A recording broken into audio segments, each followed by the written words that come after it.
Avatar வைப்போமா? வேணாம். Avatar பிடிக்காதுமா? வேணாம். ஏன் உனக்கு அவதார் பிடிக்காது? இதான் எல்லாம் வாங்கிட்டேன். எல்லாம் வாங்கி தரணுமா? இது என்ன? இது ஃப்ராக். ஜிராஃப்.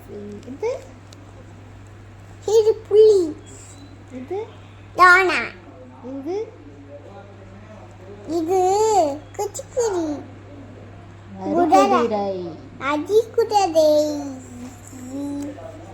இது கொரில்லா. கொரில்லா. கொரில்லா எப்படி கத்தும்?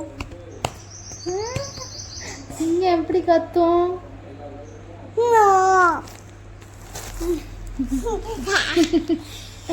சரி, பூனை எப்படி கத்தும்? டாக் எப்படி கத்தும்? கோழி எப்படி கத்துமா? அப்புறம் இது என்னம்மா?